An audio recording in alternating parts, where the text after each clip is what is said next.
Howdy everyone, it's me once again, the one and only Killer Rodan. So today I figured I'll just talk about more of this lost media. In this video series where I'll be talking about certain films that were supposed to have been made, but for whatever reason, just weren't. It doesn't matter what the genre is, of course, this can be applied to literally any film. If it was supposed to be made, it was planned, but for some reason something gets in the way. Which unfortunately is a more common thing than you think about. Yes, of course, there could be a number of different things that could potentially get in the way. It doesn't necessarily mean you can't make a movie. Maybe your specific vision of a film doesn't get made at all. Maybe it's for the better, hopefully. Maybe there's some changes that were done, perhaps. But unfortunately, yes, there's some movies out there that don't get made at all. Maybe creative differences, maybe some controversy that'll get in the way, or maybe the cast and crew keeps changing, or maybe there's something that nobody's agreeing on, or maybe constant script changes. It could be like a number of different things that could cause the. And yes, of course, having delays, too many delays can also cause the film to be canceled. So anyway, Godzilla vs. Chaos. So of course, this was going to be planned and released during the 1990s at some point. So of course, this was going to be taking place in the same continuity of the Godzilla Heisei series, which, yes, of course, like I said before, is my first personal favorite era of this series of films, which means, yes, of course, Miki Tsukusa was going to take part in the story in some kind of way. To what extent, I'm not quite too sure, really. A lot of this is up to question. I'm going to think about it, really. Anyway, there was this individual here that had some kind of idea for the story here. Yes, he was the one that helped out when it comes to the vast majority of the Godzilla Heisei series. Yes, of course, he helped out with some of the designs and whatnot, so there's that. So he had something to do with this project as well. He wanted to do something in regards of this when it comes to the monster designs. Of course, he was in the film industry for quite some time, obviously. As far as story is concerned, I'm not quite sure what to make of this really because there's not a whole lot of information when it comes to this really. But yes, this was the Godzilla from the Heisei series and Godzilla Junior, I guess you can call him. And then there was going to be this interdimensional monster called Chaos. So yes, that was going to be a thing. And this one was going to be having a brand new monster, which Godzilla didn't face before, which of course I did like. That's definitely a good thing. But anyway, yes, Little One, I guess you can call him, and Godzilla himself would definitely make and this grand battle. They engaged in this fearsome three-way battle over some kind of thing over here for us, and what they're gonna do exactly. So yes, there's gonna be a interdimensional creature. So okay, that was gonna be a thing, sure. Quite clearly, of course, eventually, we all know what's gonna happen when it comes to these kinds of movies. Yes, and yes, and yes. The military, the army folks will eventually be a part of the storyline because the Godzilla films, these types of movies often deal with this anyway. So of course it's going to happen at some point in the film. To what extent, again, I'm not quite sure, but he's going to deal with this interdimensional travel kind of a thing, which yes is pretty popular in sci-fi when you think about it, but it can work, I guess.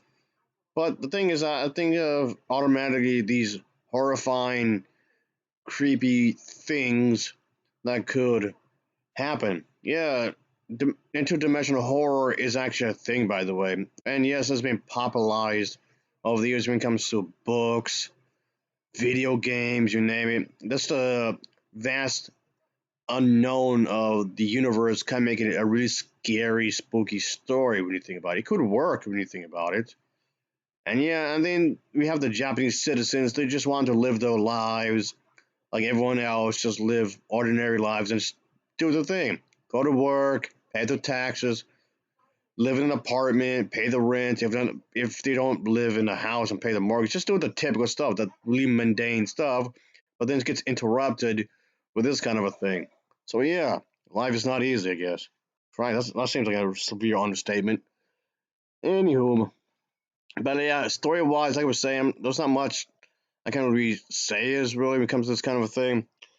So this was thought of in late the part of December of 1994, December 23rd. At least it was commissioned anyway. It was submitted to Toho by the monster designer, like I was mentioned earlier.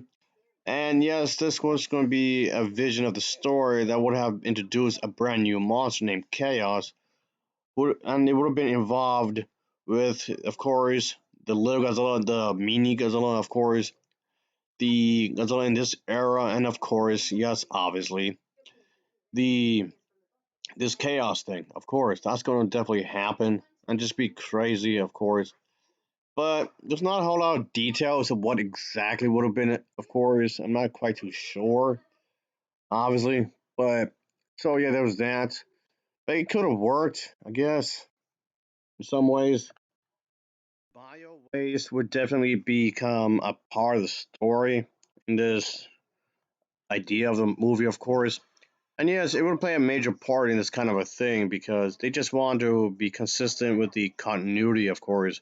Because this kind of a thing was actually talked about before. So I guess they want to bring up the whole biological warfare or something, at least in something in that regard, back in this continuity in some shape or form. So I guess they're trying to keep it consistent. I guess to some extent, I suppose. So yes, this was loosely inspired by a different project that was not made, and there's been various different versions of this project here, Godzilla vs. Godzilla. And yes, of course, those storyboards was actually made, and yes, of course, along with some concept art as well that was actually made for this. But all of this was just scrapped, obviously. All the different versions that was based on that. And then this one I'm referring to was yet again another different version of that as well.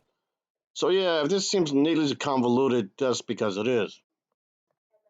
I mean, yes, there's this image, sure, but it's not an official work really. So as far as the monster's concerned, that Godzilla himself was supposed to face off, there was no official art, just somebody doing their own interpretation of said monster in the film. But this, okay, could have actually worked. Maybe they could have actually used some kind of idea based on that. I don't know. If it actually done properly. Anyway, this is going to be a much shorter video, of course, than some compared to some of my other videos, of course, when it comes to like talking about some news or what have you, of course. But like I was saying earlier, there's not a whole lot I could go on really. Just pretty much making this fairly straightforward, really. But yeah, you'd be thinking that since Godzilla himself has so many movies, you'd be thinking that these types of projects would be more streamlined because that's not that much of a stretch because they did that before, especially during the 1960s and 70s. The Toho company would pretty much be making these types of movies back to back to be uh, making these like movies like crazy. Same thing with the Gamera series. They were making the Gamera series like crazily, just popping them out like popcorn, so to speak. And they were making these types of movies either alarming rate during the 1960s and 70s because that was like the golden age.